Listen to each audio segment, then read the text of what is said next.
बहुत मुश्किल से बाली साहब पकड़ में आए इंटरव्यू देने के लिए। मैं 5 साल से कोशिश कर रहा हूं इनसे इंटरव्यू ले लूं और मुझे मिल नहीं पाया टाइम। तो आज मैं ले रहा हूं, हिलना मत, स्क्रीन पर देखना चुपचाप। सर मैं ये पूछ रहा हूं कि जब आपने कंपनी शुरू की 2004 में, तो क्या थॉट प्रोसेस का था आपका इस कंपनी को शुरू करने से पहले? आपके पास मछली चला रहे थे, आपको जॉब में मिल रही थी, आप कंसल्टेंट थे, बहुत सारे सक्सेसफुल थे, फिर क्यों आपने कंपनी खोली? किस थॉट प्रोसेस से आपने कंपनी खोली? ये हमें जानना बहुत जरूरी है। मैं 1996 30 मार्च से इस इंडस्ट्री में इन्वॉल्व हूं। वो समय वो था कि नेटवर्क मार्केटिंग में लोग सफल कोई था नहीं, कोई लीडर थे नहीं। इसमें लाखों रुपए की इनकम होगी, किसी को कोई विश्वास नहीं था। दूसरों को क्या विश्वास नहीं था, मुझे भी विश्वास नहीं था। पर वो समय जब कोई मार्केटिंग प्लान नहीं शो कर सकता था, कोई प्रोडक्ट की डेमोन्स्ट्रेशन नहीं कर सकता था, मैं वो एक व्यक्ति था जिसने लगभग 3 साल पूरे देश भर में जा जाके लोगों के घर में होम मीटिंग्स की, 1-to-1 प्लान किए, हजारों प्लान शो किए स्टेज के ऊपर खड़े होके, और हजारों प्रोडक्ट ट्रेनिंग क्या बात कही है, वाह! आप समझ सकते हो ये कंपनी के मालिक कोई पैरासूट की तरह नहीं है। लोगों के घरों में बोर्ड पे जाके प्लान दिखाए हैं, तब उन्हें पता है लोग एक डिस्ट्रीब्यूटर का दर्द क्या होता है। सो जब लोगों को सफल बनाया, एक कंपनी को मैंने छोड़ा जिसके अंदर मैं नेशनल सेल्स हेड था, उसके बाद दूसरी कंपनी में गया वाइस प्रेसिडेंट, तीसरी कंपनी में चीफ एग्जीक्यूटिव ऑफिसर बना। सब कंपनियां अच्छी थी, और मेरे कंपनियों के छोड़ने का कारण क्या था कि मेरी सोच उनसे कुछ अलग थी। क्योंकि लोगों के साथ मैं उस धरती के लेवल तक जुड़ा हुआ था, तो लोगों का दर्द मुझे समझ आता था। और इतने साल इस इंडस्ट्री में काम करने के बाद मुझे एक चीज का एहसास हो गया था कि अगर इस दुनिया में कोई नेक काम है, सबसे नेक काम है डायरेक्ट सेलिंग। बहुत बढ़िया, बहुत राइट। खूब। क्यों आपको ऐसा लगता है कि नेक काम है ये? सर, नेक काम इसलिए लगता है कि जब एक व्यक्ति जो सफल होना चाहता है वो सफल हो नहीं पा रहा, उसका अपलाइन उसके साथ आता है, उसको मार्केटिंग प्लान समझाता है, उसकी टीम बिल्ड करता है, टीम को ट्रेन करता है, टीम की प्रोडक्टिविटी नहीं होती, डेप्थ में भी जाके काम करता है ताकि इसकी टीम स्ट्रांग खड़ी हो और उसकी अच्छी आमदनी बने। उसके लिए एक रोजगार, उसके लिए एक कैरियर क्रिएट कर देता है कि अब जाके सारी उम्र कमाओ। ऐसे बिजनेस को अगर आप सबसे नेक बिजनेस नहीं कहेंगे तो किस चीज का बिजनेस कहेंगे? पर लोगों ने इसे धंधा बना लिया है, सर लोग देखिए, इसे अपनी सफलता की तरह देखते हैं। आपके पास बेसिक फंडामेंटल क्या है इस इंडस्ट्री को और इस बिजनेस को देखते हुए, वेस्टीज को खास तौर से? बहरहाल साहब, मैं एक बात कहना चाहूंगा, इस दुनिया में अच्छे पॉलिटिशियंस भी हैं, बुरे पॉलिटिशियंस भी हैं, अच्छे डॉक्टर भी हैं, बुरे डॉक्टर भी हैं, अच्छे इंजीनियर, अच्छे पुलिस वाले और बुरे भी हैं। बुरी कंपनियां भी हैं, पर हम तो अच्छे हैं। वो हमारी सोच है। पर बुरी कंपनियां वाले लोग अगर गौतम बाली को बुरा कहें तो गौतम बाली को कैसा लगता है? सर, फर्क नहीं पड़ता। राइट। देखो, डर आपको उस चीज से लगता है जो आपका कंपटीशन हो। जो आपके लिए कंपटीशन है ही नहीं, राइट, तो आपका डर क्या? तो आप किसे नहीं नहीं, कंपटीशन मानते हैं एक अपना? चीज मैं कहना चाहूंगा। जो हमें अपना कंपटीशन कह रहे हैं, हमारे लिए वो कंपटीशन नहीं है। क्योंकि उनका जितना मंथली टर्नओवर होता है, उतनी तो हर महीने हमारी इंक्रीमेंटल ग्रोथ होती है।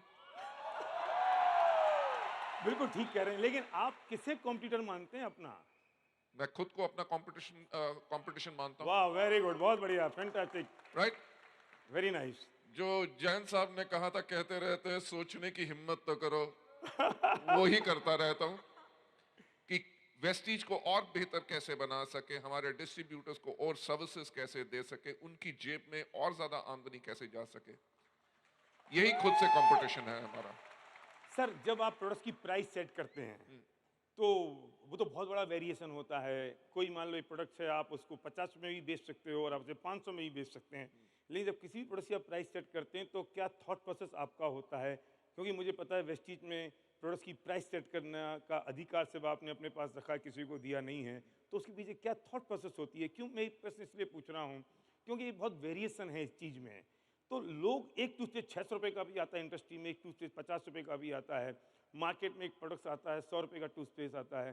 तो लोग समझते हैं कि कौन सा सस्ता है कौन सा महंगा है, लेकिन वो चीज़ नहीं समझ पाते, वो बैलेंस कि क्या चीज़ें होती हैं जिससे कोई प्राइस सेट होती है। और आपने तो तब वेस्टीज को शुरू किया जब आपके कंपटीशन में या आपसे 10 गुनी 50 गुनी बड़ी कंपनियों की प्राइसिंग प्रोडक्ट्स की होती थी, 10-10 गुना 20-20 गुना जो विदेशी कंपनियां होती थीं। तब भी आपने एक डिफरेंट कैटेगरी में आप गए और आज भी बहुत सारे लोग आपसे अपने आप को सस्ता बताते हैं, तब भी आप एक फंडामेंटल पर टिके हुए हैं। तो कौन सा थॉट प्रोसेस होता है जब आप प्रोडक्ट्स की प्राइस सेट करते हैं? मैं इस पे जो कहना चाहूंगा कि हमारा मार्केटिंग प्लान बाद में काम करता है। सबसे पहले जो विश्वास दिलाता है कंपनी पे वो होते हैं हमारे प्रोडक्ट्स, राइट। मेरा हमेशा से ये कहना रहा है कि हमारे प्रोडक्ट में दो कमी है। पहली कमी, इनके पास मुंह नहीं है, खुद के बारे में बोल नहीं सकते। दूसरी कमी, इनके पास पैर नहीं है, खुद चल के कस्टमर के पास जा नहीं सकते, राइट। हाँ, और ये काम करते हैं हमारे लीडर्स, हमारे डिस्ट्रीब्यूटर्स की प्रोडक्ट को लेके जाते हैं और प्रोडक्ट की क्वालिटी के बारे में बताते हैं। जब कस्टमर इस्तेमाल करता है तो वो खुद बोलता है कि प्रोडक्ट्स क्या चीज है। ये हमारा बेंचमार्क होता है कि बेस्ट क्वालिटी प्रोडक्ट्स दें, पैकेजिंग बेटर हो। लोग पैकेजिंग घटिया डालेंगे तो प्राइस नीचे आ सकते हैं। प्रोडक्ट जिसके अंदर लोगों के लिए प्रॉफिटेबिलिटी हो, जो उसको मूव कर रहे हैं। तीसरी, जो कंपनी को चलाने के लिए जायज मुनाफा है, हम वही हमेशा लेंगे, मुनाफाखोरी कभी नहीं करेंगे। ये बहुत खूब, हमारा हमेशा बहुत खूब, थॉट बहुत प्रोसेस खूब। रहता है। वो सोच के आप प्रोडक्ट्स की प्राइसिंग सेट करते हैं और जिससे लोगों के घरों में भी पैसा आए।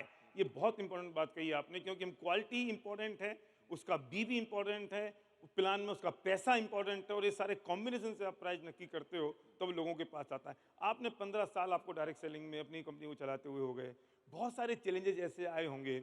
तो ऐसा कोई चैलेंज जिसको आपने ओवरकम कर दिया, आप शेयर करना चाहेंगे? मैं चैलेंज के ऊपर तो जरूर आऊंगा, पर एक चीज कहना चाहूंगा कि जैसे अभी आपसे थोड़ी देर पहले बात कर रहा था, शायद लोगों को भी पता चल जाए। कंपनियां आएंगी बहुत जो लोगों को भ्रम में डालेंगी कि हमारे प्लान में 72% 75% पे आउट है, वेस्टीज 60% करती है। अगर हमारी 60% बीवी है और वो 30% बीवी दे, 30% बीवी के ऊपर अगर 70% भी पे आउट करें तो 21 रुपए बटेंगे। हमारे 60 के ऊपर जब 60% पे आउट होता है तो 36 रुपए बटते हैं, वेरी गुड, बहुत बढ़िया, ये राइट। जबरदस्त बात कही है। लोग भ्रमित करते हैं कैलकुलेशन में, लेकिन वाली साहब ने बहुत क्लैरिटी के साथ ये बात कही है कि हम हमेशा हमारे पास पैसा ज़्यादा होता है। तो आपको लगता है कि हमारा प्लान बहुत ट्रांसपेरेंट है एकदम? It's absolutely transparent. कोई कोई घुंडियां नहीं है हमारे प्लान में? सर, मैं जो कहता हूँ, इस प्लान को हमने इंजीनियर इसलिए किया था क्योंकि मेजॉरिटी लोगों को मार्केटिंग प्लान समझ नहीं आते। जब कंपनी में घुस जाते हैं तब जाके माथे पे हाथ मारते हैं कि ये कहाँ फंस गए, हाँ, राइट। सही बात कह रहे अगर वेस्टीज का प्लान ट्रांसपेरेंट ना होता तो आज से 15.5 साल पहले जो लोग आए थे वो अभी तक टिक के ना रहते, हैं। वेरी नाइस, बहुत राइट। खूब, बहुत खूब। जिन लोगों ने 10 से लेके 12 साल दूसरी नेटवर्क मार्केटिंग कंपनीज में किया और आज के दिन पे वेस्टीज में अगर 10 साल से हैं और 1 करोड़ रुपए की आमदनी पा रहे हैं, अगर इसमें कुछ प्रॉब्लम होती तो वो 1 करोड़ की आमदनी पे ना जा सकते, राइट। आपके जो DUCD ऊपर लोगों को एजुकेट कर रहे थे, हर एक के पास अगर 5 से लेके 10 लाख से ऊपर 20 लाख रुपए तक का चेक है, हर एक के पास मर्सिडीज बेंज BMW है, तो वो इसलिए है क्योंकि प्लान एब्सोल्युटली ट्रांसपेरेंट है। लोग ये कहते हैं कि आपने इनको मछली ऐसी दे दी है। सर, अगर मर्सिडीज ऐसे दे देता तो अपने लिए बोइंग 737 में ऐसे ही ले आता। The system is absolutely transparent. लोग भरपूर मेहनत करते हैं तभी जाके इस सिस्टम के अंदर पाते हैं। कि क्यों ऐसा है कि मिस्टर गौतम बाली हमेशा चर्चा में हैं? कभी लोग कहते हैं कि ये जो मैन्युफैक्चरिंग यूनिट्स हैं वो वेस्टीज की नहीं है, वो कॉस्मो न्यूट्रास्यूटिकल की हैं, वो कुछ और हैं। कभी लोग कहते हैं कि गौतम बाली बहुत पैसे बना रहे हैं। कि ऐसा क्या है गौतम बाली साहब में जो लोगों के दिलो दिमाग पे छाए हुए हैं? लोग डरते हैं क्या आपसे? सर, पहली चीज है कि पैसा कमा रहा हूं इसलिए कमा रहा हूं क्योंकि दिमाग है, राइट। किसी का उधार नहीं लिया हुआ, किसी से इन्वेस्टमेंट नहीं की हुई, खुद अपनी इन्वेस्टमेंट से इतने अलग अलग बिजनेस क्रिएट किए हैं। अगर आप नंबर 1 कंपनी बनेंगे और इतनी रफ्तार से बढ़ेंगे कि नंबर 1 की तो रेस ही खत्म हो जाएगी, रेस ही मार्केट में रह जाएगी सिर्फ नंबर 2 की, तो लोग तो आपसे आपकी चर्चा करेंगे और आपसे जलेंगे भी, राइट। ये मेरा कसूर नहीं है, ये कसूर है कि हमने इतने लोगों को इतना सफल कर दिया जो बाकी लोग नहीं कर सके, उसी के करके हम चर्चा में हैं। तो आपको क्या लगता है कि ये बिजनेस प्रोडक्ट्स का है या लीडरशिप का है, ड्रीम का है? तो देखिए, जैसे मैं हमेशा कहता हूं कि कोई प्लान काम नहीं करता, कोई प्रोडक्ट काम नहीं करता, सिर्फ एक चीज काम करती है, वो लीडरशिप। मैं जो हमेशा कहता हूं कि अगर इस दुनिया में सिर्फ एक व्यक्ति है जो आपको सफल बना सकता है, वो है आप खुद, राइट? और इस दुनिया में एक व्यक्ति है जो आपको सफलता के ऊपर जाने से रोक सकता है, वो है आप खुद। मैं आज विनिंग टीम के फंक्शन में क्यों आया हूं और आप लोगों को क्यों इनकरेज किया, हमेशा सपोर्ट करता हूं, क्योंकि जब तक कोई व्यक्ति अपने आप को लीडर नहीं बनाता और लीडर जैसी सोच नहीं लाता, वो कभी सफल नहीं हो सके। अगर मैं कहता हूं leadership, double universal crown director बनना लीडरशिप नहीं है, वो एक अचीवमेंट का लेवल है। लीडरशिप आती है जब आपके अंदर ईमानदारी होती है। ईमानदारी वो चीज होती है जो आपकी सोच की ईमानदारी, आपकी बोलने की ईमानदारी, आपकी देखने की ईमानदारी, दूसरों का दर्द समझने की ईमानदारी। जब आप किसी को कहते हैं तू मेरी जान है, मेरा शेर है, उस लफ्ज में जब ईमानदारी होगी, वही आपको लीडरशिप के ऊपर लेके जाएगी। सर, मैं एक प्रश्न और पूछना चाहता हूं कि बिजनेस विश्वास का है, फेथ का है, और आप हमेशा ही कहते हैं कि वेस्टीज परिवार है, इतना बड़ा परिवार है, तो ये जो फेथ है, अब मैं इस पूरे हुजूम को, पूरे हिंदुस्तान को ही कहना चाहता हूं कि क्या ये पूरा हिंदुस्तान गौतम बाली साहब के ऊपर आंख बंद करके भरोसा कर सकता है अपने भविष्य और अपने बच्चों, अपनी पीढ़ियों के लिए? सर, 15.5 साल, जून में 16 साल कंप्लीट हो जाएंगे, राइट? 130 करोड़ की पॉपुलेशन वाला देश, इसके अलावा Nepal, Bangladesh, UAE, Bahrain, Saudi Arabia, Oman, अगर इतनी जनसंख्या में एक व्यक्ति अगर हमारे ऊपर उंगली नहीं उठा सका, सबने विश्वास किया, जब 16 साल विश्वास हो गया, जब कंपनी छोटी थी, अब तो विश्वास ना करने की तो कोई सवाल ही नहीं पैदा होता। एक चीज मैं इस पे और ऐड करना चाहूंगा कि आज का दिन संडे है, राइट? 7 दिन आज के दिन पे भी काम करता हूं। वो किस लिए काम करता हूं कि जब लोगों की जिंदगियां बदलती हैं, तभी मुझे खुशी मिलती है। मेरा अंतिम प्रश्न यही था, जो आपने उसका उत्तर दे दिया, पर भी मैं उत्तर से संतुष्ट नहीं हूं।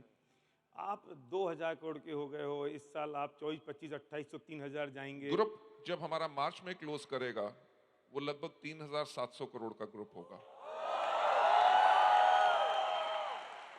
ये जब इतने बड़े आप हो गए हैं, तो गौतम बाली साहब को क्या क्या पड़ी है सातों दिन काम करने की, इतनी मेहनत करने की? आप भी तो आराम फरमा सकते हो। सर, आप भी तो अपनी जगह किसी 1-8 करोड़ रुपए तनख्वाह दे के किसी बड़े से सीईओ को रख सकते हो और वो संभाल लेगा और आप आराम फरमा सकते हैं। मैं एक चीज कहना चाहूंगा कि जब वेस्टिज शुरू की थी 2004 में, तब भी मैं 6 फुट 3 इंच का था और आज के दिन पे भी 6 फुट 3 इंच का हूं, राइट? तो मैं बड़ा नहीं बना, कंपनियां बड़ी बनी हैं, राइट? बहुत खूब, बहुत बड़ी बात आपने कह दी। ये बात बहुत बड़ी बात कह दी। मैं नहीं समझ पाया कि आप लोग इस बात को समझे कि नहीं समझे। मैंने वाली साहब से कहा आप इतने बड़े बन गए हैं, वे कह रहे हैं कि मैं बड़ा नहीं बना हूं, कंपनी बड़ी बनी है। ये बात बड़ी बात है, बहुत बड़ी बात है। और बात को मैं सेकंड इसलिए कर रहा हूं कि अभी भी कोई व्यक्ति अगर बाली साहब से कहता है मुझे प्लान समझ नहीं आया, तो इनके पास 500 लोगों का स्टाफ है, इनके पास इनके 2 और डायरेक्टर हैं, इनके पास प्लान दिखाने वाले लोगों की फौज है, लेकिन ये किसी से नहीं कहते हैं, खुद प्लान दिखाने खड़े हो जाते हैं। मैंने इनसे पूछा कि क्यों दिखाते हो आप प्लान? ये बोले कि प्लान दिखाना मेरा नशा है आज भी। अभी परसों कैलकाटा में 125 लोगों के सामने खड़े होकर फिर से व्हाइट बोर्ड के ऊपर प्लान दिखाया था पूरा। मैं आपसे कहना चाहता हूं, या कितने लोग ऐसे हैं जिन्होंने प्लान दिखाना बंद कर दिया है, या कितने लोग ऐसे हैं जिन्होंने प्लान दिखाना शुरू भी नहीं किया है। हम अपने आप में एक चुल्लू ले लें, चोलू में थोड़ा सा पानी ले लें और उस पानी का जो करना हो वो करें। मैं आपसे कह नहीं सकता हूं कि डूब मरो, लेकिन बाली साहब अगर ये काम कर रहे हैं तो हमें तो सोचना पड़ेगा इस बात के लिए। तो ये चीज़ आपको क्या मोटिवेट कर रहा है? अभी भी क्या मोटिवेट कर रहा है? मुझे तो डर लगता है कभी बार कि अब इतने बड़े होते जाएगी, कंपनी इतनी बड़ी हो जाएगी, तो बाली साहब लोगों की रीच से दूर हो जाएंगे, लोगों की पकड़ से दूर हो जाएंगे और आपकी नज़र उस अंतिम आदमी तक नहीं पहुंचेगी। तो क्या होगा? इस बात से मैं डरता हूं कभी कभी। अ, पहला सवाल, क्वेश्चन का जो जवाब मैं देना चाहूंगा कि मैं दिन रात इस पे क्यों काम करता हूँ। कंपनी के पास चीफ एग्जीक्यूटिव ऑफिसर से लेके वाइस प्रेसिडेंट्स हैं। अगर आज बात करें वेस्टीज का, इंडिया में स्टाफ लगभग 500 से ऊपर का हो चुका है। वेस्टीज को हम इस प्रकार से बना चुके हैं कि कल को खुदा ना खास्ता अगर मुझे कुछ हो जाए तो वेस्टीज को कुछ ना हो, लोगों का कैरियर सुरक्षित रहे, उस तरह से हम वेस्टीज को बना चुके हैं। मैं आज के दिन पे भी दिन रात उसी तरह काम करता हूं। वो इसलिए करता हूं क्योंकि मेरी आदत है कि मैं अपने आप को चुनौती देता हूं। जैसे मैंने आपके पहले सवाल का जवाब दिया था कि हमारा कोई कंपटीशन नहीं है, हमारा कंपटीशन सिर्फ हमसे खुद से है। एक जीवन है, उसमें वो करके जाएंगे जो पहले किसी डायरेक्ट सेलिंग कंपनी ने ना किया हो। क्या बात कही है, बहुत खूब, बहुत राइट। खूब, बहुत खूब। मुझे कोई सरकार से फरमान नहीं आया था कि आपने 20,000 करोड़ का बिजनेस करना है 2025 में।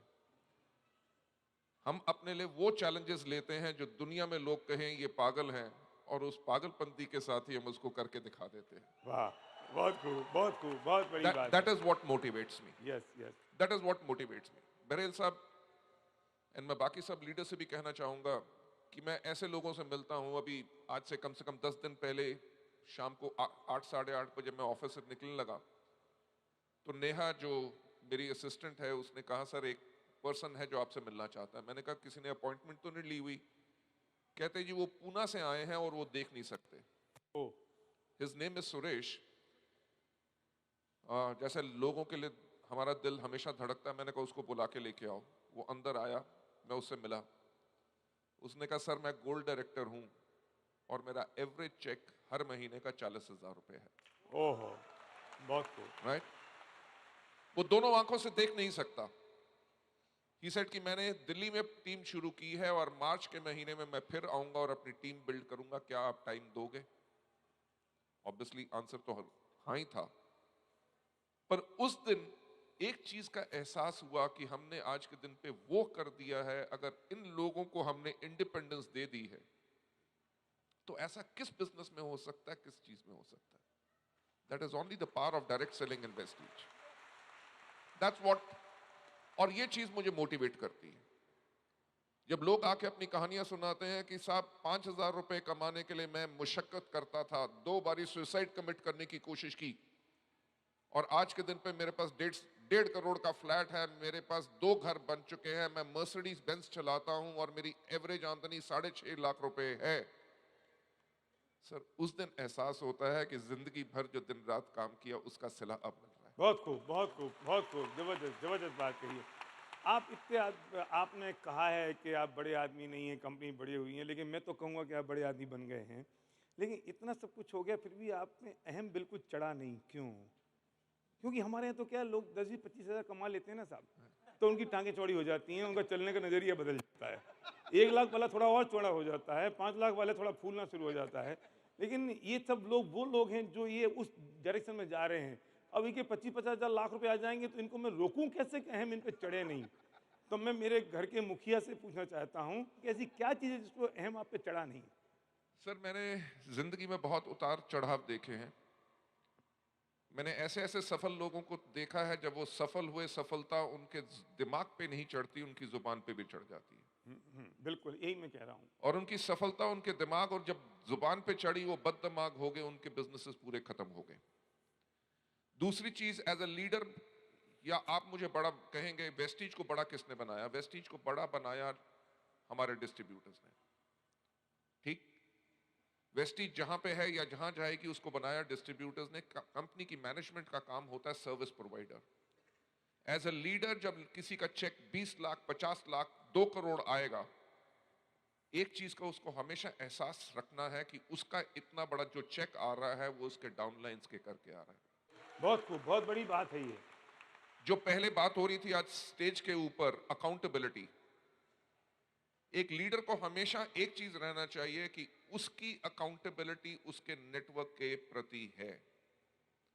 अगर वो हम्बल रहेगा तो उसकी टीम हमेशा ग्रो करेगी। अगर वो एरोगेंट हो जाएगा कहते हैं ना कि नेटवर्क बनाए जाते हैं और नेटवर्क को सस्टेन करता है लीडर, और किसी भी लीडर के अंदर सबसे महत्वपूर्ण चीज होती है उस लीडर की लीडरशिप। सो ऑलवेज मैं हमेशा कहता हूं हम्बल बन के रहिए, एरोगेंट कभी मत होइए।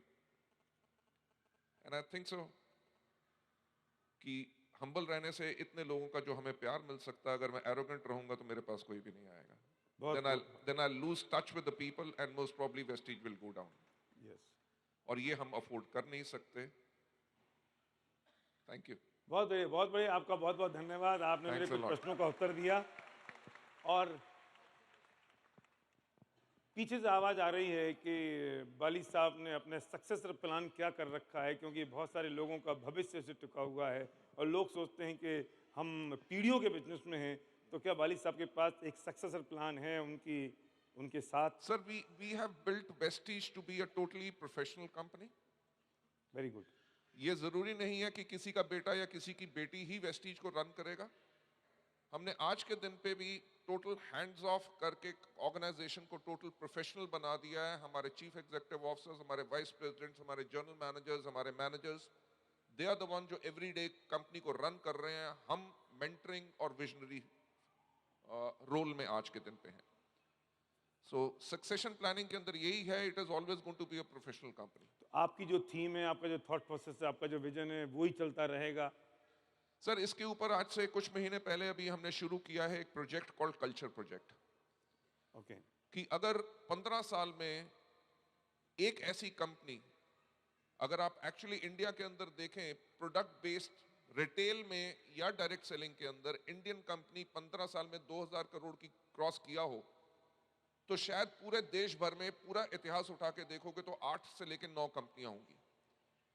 अगर 15 साल में हमने इतना टर्नओवर अचीव किया और इतने लेवल पे पहुंचे, तो हमने कुछ अलग किया जो बाकियों ने नहीं किया। बिल्कुल।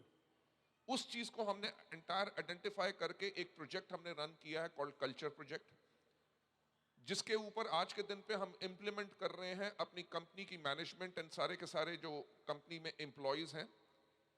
क्योंकि आने वाले वक्त में जो शुरुआत की अगर हमारी सोच थी, अगर इन एम्प्लॉयज के पास वो सोच नहीं होगी तो शायद जो हमारी ग्रोथ है वो बन नहीं सकेगी। दूसरी चीज, जब हम सऊदी खोल रहे हैं, हम कुवैत खोल रहे हैं, हम Ghana, Nigeria, Cameroon, Philippines, Thailand, South Africa और मेक्सिको वगैरह सारी कंट्रीज में जाएंगे, उन देशों के अंदर अगर वेस्टीज की वो सोच, वो कल्चर जाएगा, तभी उन देशों में भी जाके हम सफल बन सकेंगे। इसी कल्चर को हम बहुत जल्दी जो शुरू करेंगे इस प्रोजेक्ट को फॉर अवर लीडरशिप। क्योंकि आज के दिन पे कई बार मैं जब मीटिंग्स में जाता हूं तो देखता हूं एक आदमी खड़ा होता है, उसका चेक 12 लाख रुपए है, उसका नाम भी नहीं मेरे को पता होता और पहली बार उसको देख रहा होता हूं। सो आने वाले वक्त में ऐसे कितने लोग होंगे और उनके कितने डाउनलाइंस होंगे जिनको शायद टॉप लीडरशिप टच ना कर सके, और वो सब बंद के वेस्टीज के साथ क्यों रहेंगे? क्योंकि जो हमारा कल्चर है, हमारा संस्कार है, बहुत खूब। वो आने वाली पीढ़ियों में भी जाता रहेगा, तभी वेस्टीज हमेशा ऊपर जाती है। बहुत खूब, बहुत खूब, बहुत That's बढ़िया, what we are बहुत doing। बढ़िया बात, बहुत बढ़िया बात कही सर। बहुत बहुत धन्यवाद। आपने फंसा के इंटरव्यू ले ही ली मेरी। हाँ, मैंने बहुत बार कोशिश की आपको बता के लूं, तो बता के आपने दिया नहीं, तो मैं सोचा फंसा के ले लूं। तो बहुत बहुत Thank you धन्यवाद so sir, much। Thank you so much.